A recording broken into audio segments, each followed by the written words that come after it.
Salut à toi, joyeuse Pâques. Ça me fait plaisir de te voir là. Bravo d'avoir réussi à être là physiquement. C'est toujours un challenge étonnamment de remplir le dimanche de Pâques.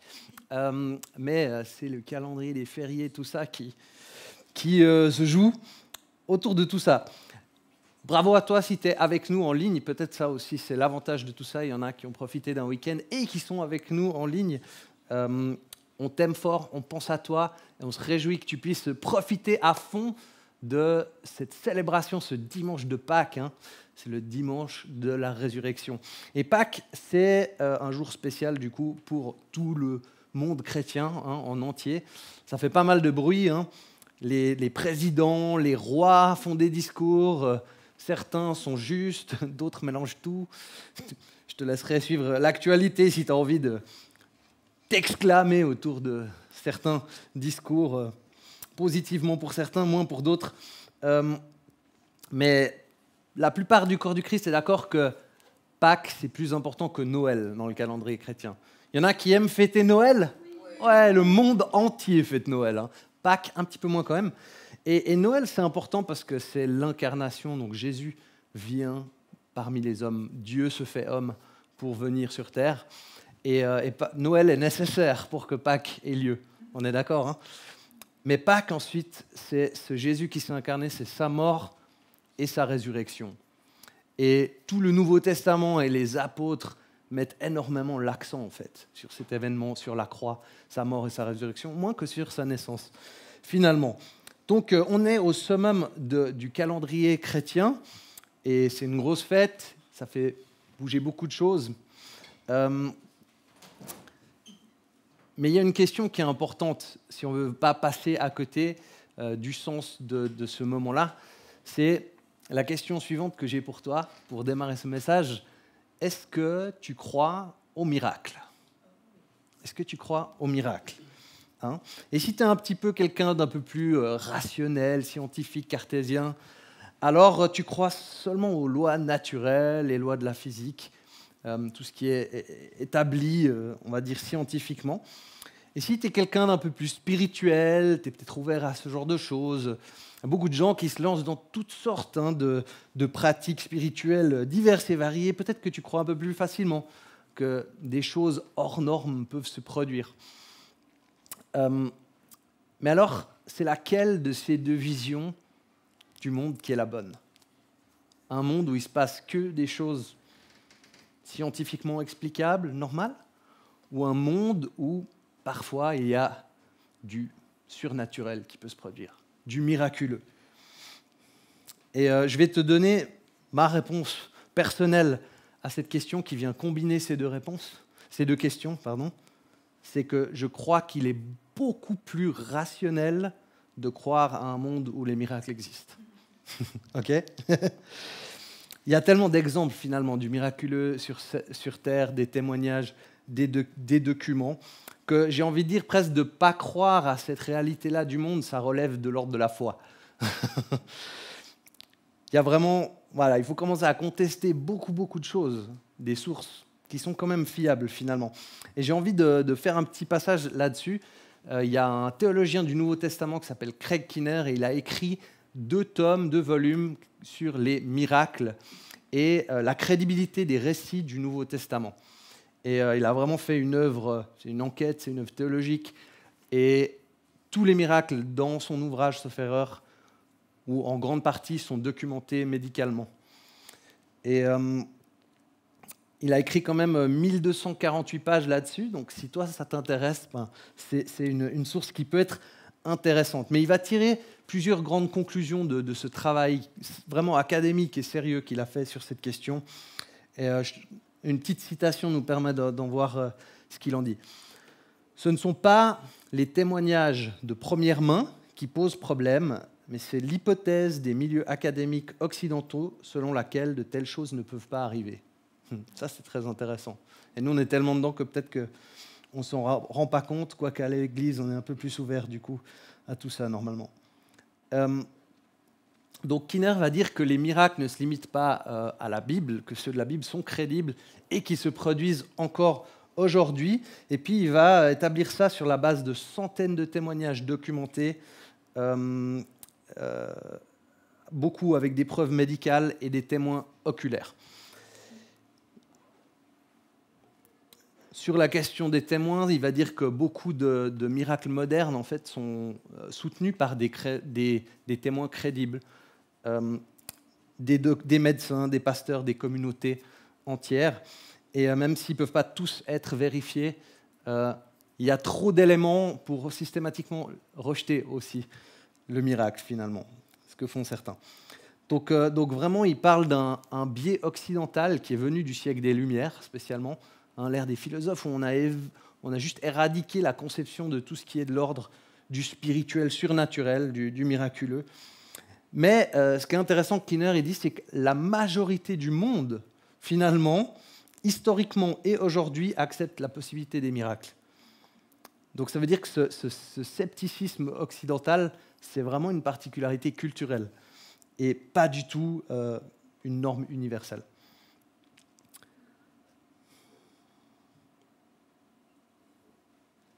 Voilà, donc sur la base de toutes ces recherches, il va établir qu'on ne peut pas juste mettre le miraculeux du Nouveau Testament, lui donner la catégorie de légende ou d'invention, parce que c'est crédible finalement, ça reflète une vision du monde des premiers siècles et pleine d'expériences considérées comme réelles.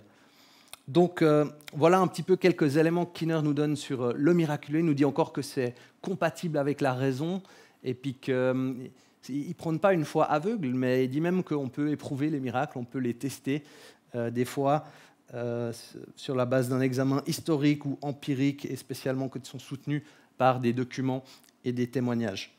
Et dans son bouquin, il en a foison. Voilà. Et puis encore un dernier élément avant qu'on se lance dans le vif du sujet. Il rappelle que les miracles ont souvent une portée théologique et symbolique, en fait. C'est souvent pas des choses aléatoires, mais des choses qui ont un grand sens dans les vies des personnes et dans la Bible théologiquement, etc. Porteur d'un message spirituel. Donc voilà un petit peu le tableau. Et puis Franck Turek, qui est un autre apologète chrétien, lui, il explique, il dit le plus grand miracle de la vie, c'est la création. C'est quand même génial, ça. Dieu a créé le monde dans lequel on vit. Il a établi aussi toutes les lois qui en font partie, le corps humain, la gravité, etc.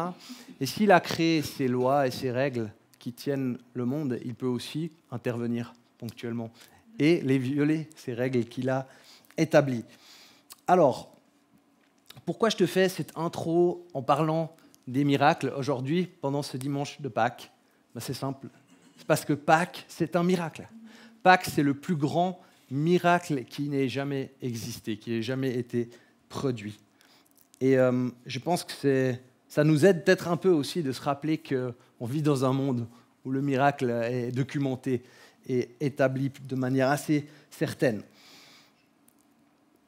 Ce miracle de Pâques, il est tout simple. Dieu t'aime. Il t'aime tellement qu'il a envoyé Jésus-Christ, son Fils, à la croix pour payer tes dettes. Il est mort crucifié et il s'est relevé, il est ressuscité le troisième jour. Voilà le miracle de Pâques. Voilà la bonne nouvelle.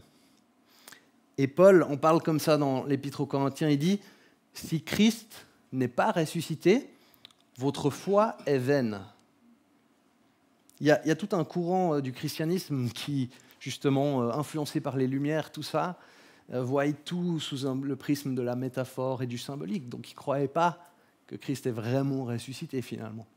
Il est ressuscité dans le souvenir des apôtres, dans l'histoire, la mémoire collective, métaphoriquement.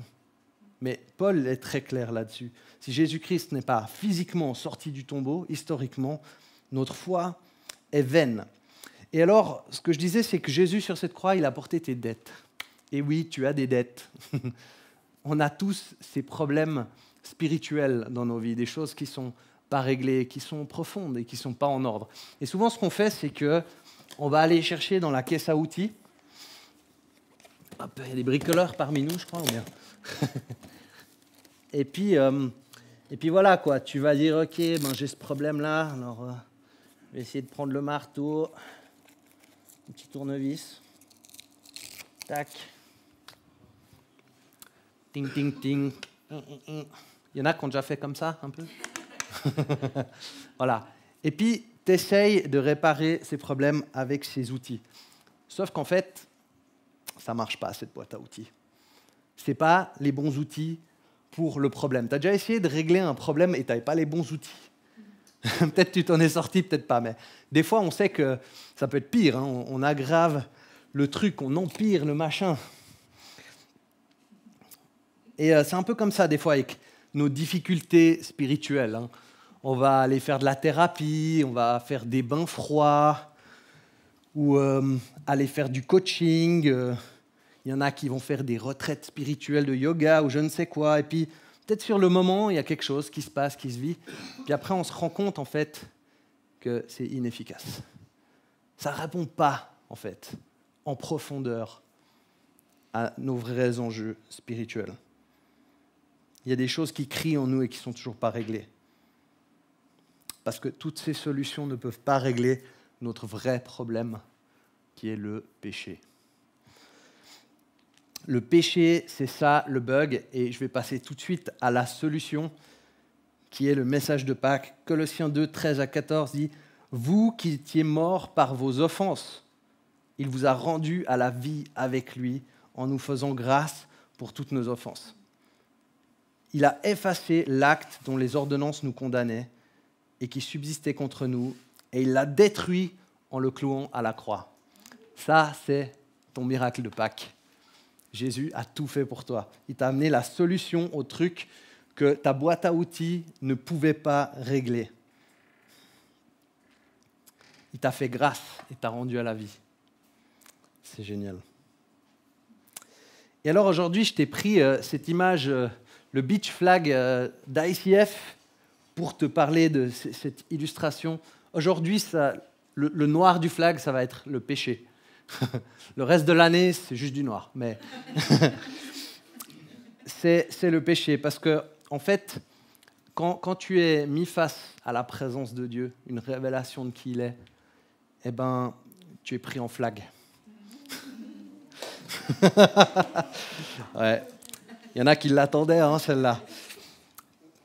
Mais pour de vrai, t'es pris en flagrant délit de nature déchue, en fait. On est tous à un moment donné face à cette vie de Dieu, nos ténèbres surgissent, quoi. Donc le sombre, c'est le péché, c'est la mort, c'est les choses dont tu n'es pas fier. C'est quoi ton plus grand péché, par exemple, hein? Voilà, pense un petit peu à ça. Normalement, ça devrait être ah ouais, ok. Ouf, ouais, c'est assez sombre. Hein. Ouais. Ouf, c'est cool. Heureusement qu'on a une bonne nouvelle. Et le problème, si on compare notre péché avec des standards humains, en fait, on compare ténèbres et ténèbres un peu, quoi. Donc on voit pas à quel point c'est sombre. Mais c'est seulement si tu compares ton péché à quelque chose d'extrêmement pur, saint, de la lumière, là, tu vas le voir un peu plus clairement. Et ça, c'est le blanc. Bienvenue à ICF, l'endroit où tu vas entendre ce que Jésus a fait pour toi et pour ta vie éternelle. Et donc, avec ce péché dont on est tous coupables, on va venir en jugement un jour. Un jour, il y aura tous les comptes qui seront donnés. Et ça va être face à un Dieu qui est éternel, tout-puissant et 3 fois saint. Tu vois, là, le critère de sainteté, fait, même notre plus petit péché, il a juste fait, en fait, c'est une tâche abominable, quoi. Hein? Et Jésus-Christ vient dans le monde comme cette lumière. Et il t'offre de prendre conscience de ton péché. Et il t'offre de le régler pour toi. Parce qu'il va offrir sa vie en rançon pour la nôtre. Et ça, c'est la bonne nouvelle. Tu lis ça dans Romains 5,8. Mais Dieu prouve son amour envers nous en ce que lorsque nous étions encore des pécheurs, Christ est mort pour nous. Pâques, c'est le plus beau miracle qui ait jamais existé. Dieu t'aime. Il t'aime tellement, il t'a tellement aimé qu'il a envoyé Jésus-Christ. Alors que tu étais dans la haine, quoi. Tu étais dans la déchéance, dans le péché, dans le mal.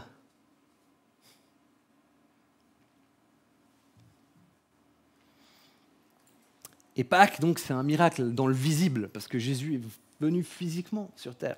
Il est mort physiquement, et il est ressuscité physiquement 3 jours plus tard.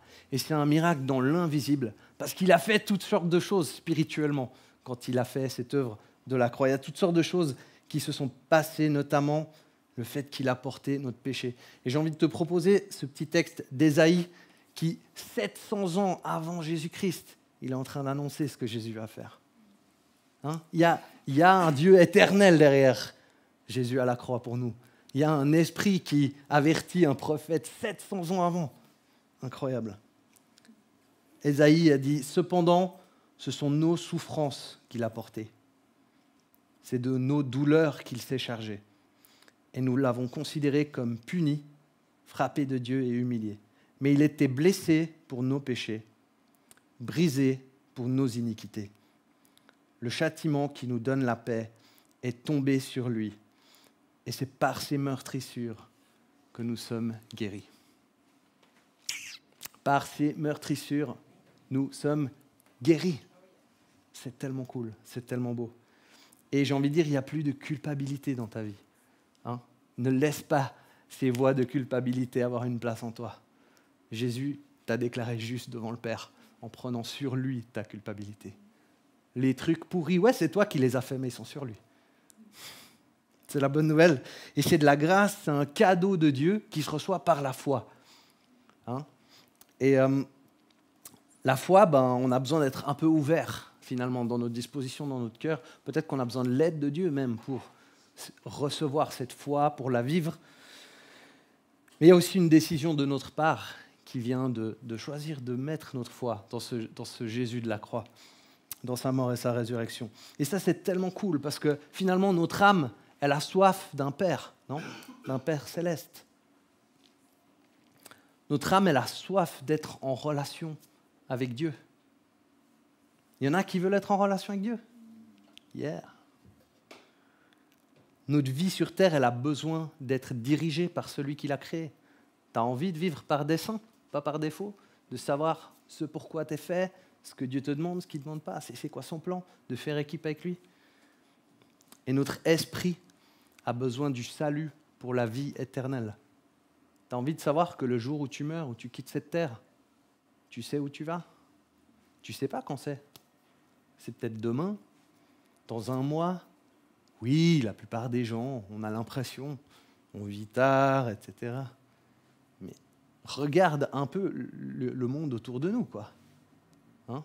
On connaît tous des gens qui ont perdu des enfants tôt dans la vie. Et je souhaite ça à personne, que Dieu vous bénisse tous avec une longue vie prospère. Mais n'empêche que, même si tu as une longue vie prospère, si ton éternité n'est pas réglée, tu es mal.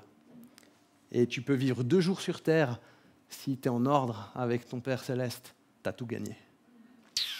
C'est tellement dur pour nous de saisir ça, mais c'est tellement profondément important et profondément vrai.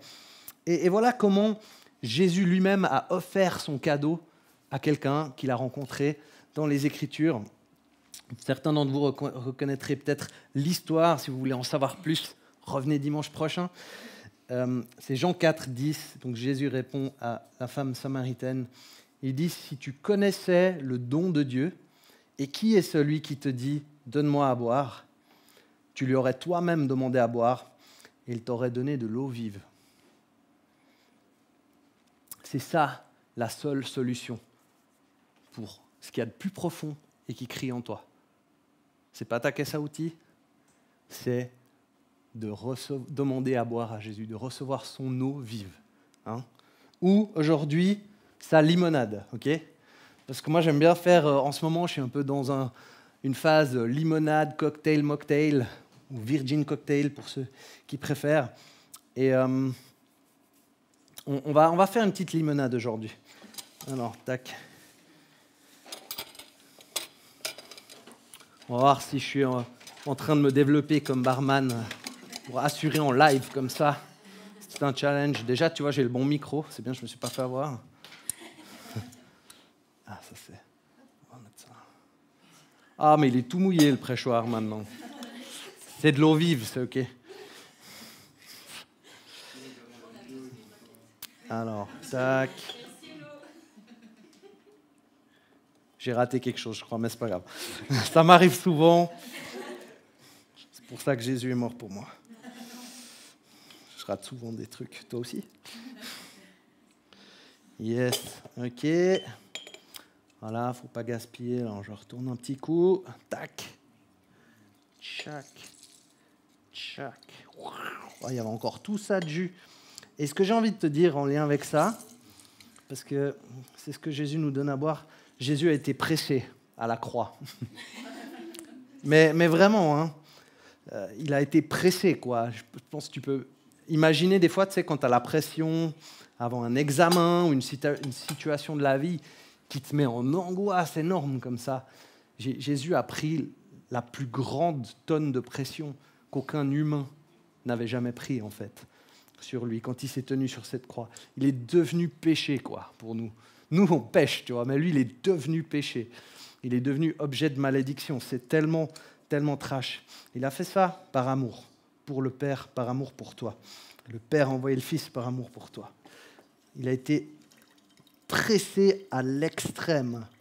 Parce que la Bible nous dit qu'il a aimé ses disciples à l'extrême. Hein? Tu veux un truc vrai? Tu veux un truc puissant? Viens à l'église et découvre l'évangile. On n'a pas fini de s'en émerveiller. Tac, allez. Ouais, ça va le faire. Alors, attention, là, je te donne mon petit secret. Hein. Jésus a dit qu'on était le sel de la terre. Il n'y a personne. Hein. Mais ça, c'est un game changer, là. Tac. Oh, on va prendre celle-là pour touiller. Tac. Tac. Hop. Ça, c'est important, un peu de sucre quand même. Hein. Dans une limonade, sinon c'est trop acide. Tac. Moi, j'aime bien quand c'est assez sucré. Hein. Peut-être d'autres un peu moins, mais je sais pas. Tac. Tac. Hop. Hop là. Chaque temps, comme ça. Tac. Je progresse chaque jour hein, dans mes petits talents de barista. Et puis, hop, tac. Alors, normalement, il y a... Tac, tac. Oh là, j'en envoie partout. C'est fou, les glaçons, ça fait une telle diff. Et moi, tu vois, je te fais une petite préparation, là, par amour. Mais ça représente cette eau vive que Jésus te donne à boire. Et il y a mis un plus grand soin même que tout ça. Il faut toujours taper la menthe. Ça fait tac. Voilà, parce que Jésus a été frappé aussi. Je ne sais pas si on peut faire des blagues comme ça, mais enfin bref. Voilà. Et tu vois, j'avais un prof de philo en Mathu. Dieu le bénisse, c'était un bon prof. Hein. Peut-être pas... Clairement un gars qui amenait quelque chose de différent, qui avait des belles attentes. Il était plus exigeant, mais aussi très, très intéressant. Puis il avait un petit peu une éducation catholique, je crois, à la base. Mais et apparemment, il disait, c'est plutôt ma sœur, je crois, qui m'a rapporté, par rapport à la grâce, peut-être je l'ai entendu le dire aussi une fois, qu'il ne l'avait pas reçu. Il n'était pas trop sûr qu'il l'avait reçu, quoi. Et j'étais là, mais... Ouais. C'est un peu facile comme réponse. On ne peut pas dire ça. Hein? Parce que si je te propose cette merveilleuse limonade, tu ne peux pas dire « Ah, je ne sais pas si je l'ai reçue. » Non, tiens, tu veux une limonade? C'est oui ou c'est non. Mais tu n'es pas obligé de la prendre. Mais la limonade, elle est là, elle t'est offerte. Pas juste dire « Ah, je ne sais pas si je l'ai reçue. Hein? » Tu es engagé là. Et c'est ce que Jésus fait. Il dit « Si tu avais reconnu qui j'étais, tu m'aurais demandé à boire. » Il t'offre à boire. Il nous offre des eaux vives. Alors, est-ce que tu veux cette limonade? Oui ou non? Toi, en ligne, je ne te propose pas, mais j'ai entendu un oui, là. Tu vois, Jésus, il l'entend, même si c'est timide et à moitié assumé. Si tu as besoin d'autre chose, il y a du matériel ici, tu viens te servir. Mais Jésus, il t'offre son eau vive, sa vie éternelle. À toi d'ouvrir ton cœur, à toi de la recevoir, de la saisir. Et j'aime bien la manière dont C.S. Lewis dit les choses. C'est lourd au niveau des réalités éternelles. Hein. Mais là, je crois que ce n'est pas moins vrai pour autant. Il dit, il n'y a en fin de compte que deux sortes de personnes. Celles qui disent à Dieu, que ta volonté soit faite. Et celles à qui Dieu dit, à la fin, que ta volonté soit faite. Tous ceux qui sont en enfer l'ont choisi. Et personnellement, j'ai pris conscience de mon péché quand j'avais 19 ans et que je me rendais compte que les choix que j'avais faits dans le domaine des relations, de la sexualité, ils n'étaient pas gagnants, ils ne fonctionnaient pas avec une bénédiction divine. J'avais péché, j'avais foiré. Il y avait aussi tout l'égocentrisme de vivre une vie sans Dieu, d'avoir des idoles. Voilà, je faisais de l'escrime de compétition. Tout ce qui comptait, c'était de m'améliorer dans mon sport, de remporter des médailles. Finalement, j'étais mon propre Dieu. Hein. Et j'ai demandé pardon à Dieu dans une célébration pour toutes ces choses. Je me suis rendu compte que ce n'était pas OK, que Dieu avait porté tout ça pour moi à la croix. Je lui ai demandé pardon. J'ai fait une prière pour accepter ce cadeau de la croix et de mettre ma foi et ma confiance dans ce sacrifice de Jésus-Christ pour mes péchés. Et ça a tout changé. Dieu m'a pardonné et m'a connecté avec lui. Et il m'a donné une vie nouvelle. Et il ne m'a pas enlevé tous les combats et les galères de ma vie. Il ne m'a pas enlevé une part de mon humanité ici-bas qui peut traverser des grosses souffrances. Mais il m'a pardonné, il m'a réconcilié avec lui, il m'a donné accès au Père, il m'a donné une vie nouvelle. Et aujourd'hui, je peux te dire, je peux mourir là. Maintenant, aujourd'hui, je peux mourir. Je peux mourir, je suis OK. Je suis juste devant Dieu. Par la croix, par le Fils, grâce à lui. Et toi, tu peux mourir aujourd'hui? Tu peux mourir demain. Est-ce que tu es prêt à ce jour où tu vas rencontrer ton Créateur? La majeure partie des humains ne se posent même pas vraiment sérieusement cette question. Et ça, c'est un grand péché. Et j'ai envie de te proposer de découvrir la slide de Pâques d'ICF Genève pour terminer gentiment notre thème de Pâques. Voilà, c'est une très belle slide. Et ce que ça représente, le milieu, c'est la porte. Hein. La Bible nous dit que Jésus est la porte par laquelle on entre. Il n'y a pas d'autre moyen vers le Père, on passe par lui.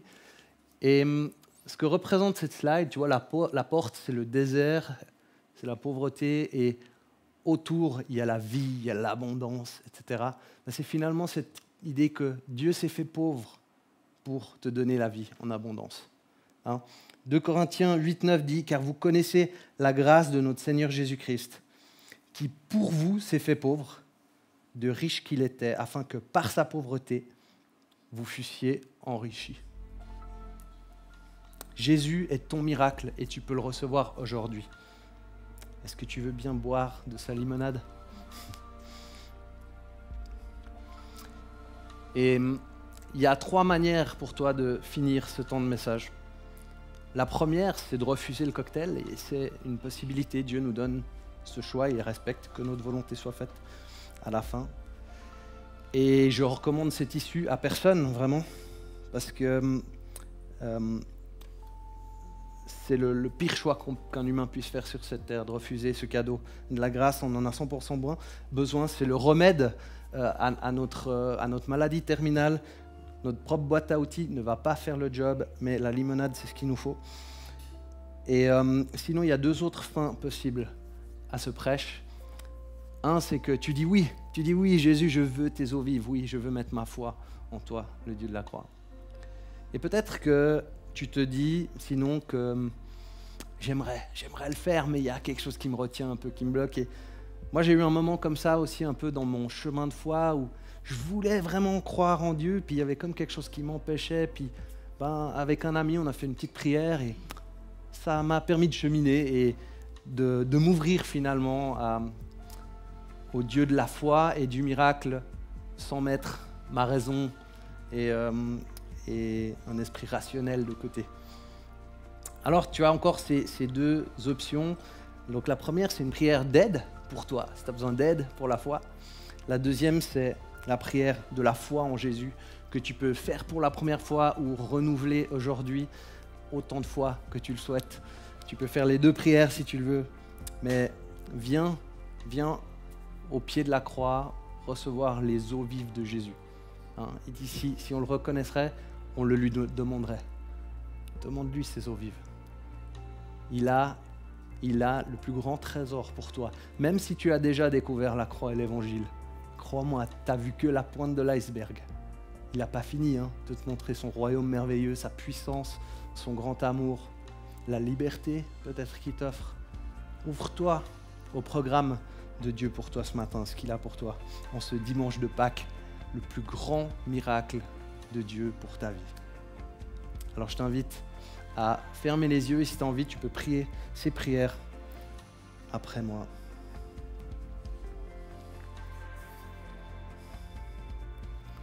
Seigneur Dieu, je prie que tu puisses me révéler le sens profond du message de Pâques, le mystère de la croix, de ton Fils Jésus-Christ et la puissance qu'elle offre à ma vie. Amen.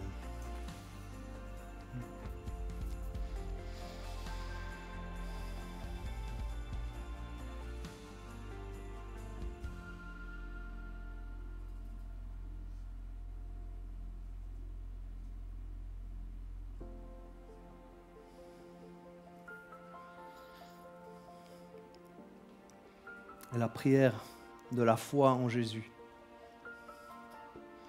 Père céleste, je mets ma foi en Jésus à la croix pour le pardon de mes péchés. Et comme il a lui-même prié au Père, je prie que ta volonté soit faite dans ma vie. Que ta volonté soit faite. Au nom de Jésus.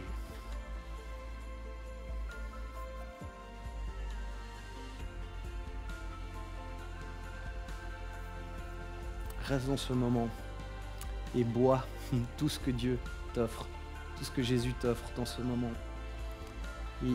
Il a toujours quelque chose pour toi et il investit dans ta vie, il construit ta relation avec lui pour le long terme, le très long terme. Et dans cette vie, et surtout avec une perspective de l'éternité que tu passeras auprès de lui. Tu ne mourras jamais spirituellement, tu ne seras jamais condamné. Alors, sois béni dans cette bonne nouvelle de Pâques, dans ce miracle de Pâques pour toi ce matin. Et merci Seigneur pour le cadeau inestimable de ton Fils Jésus sacrifié pour nous purifier.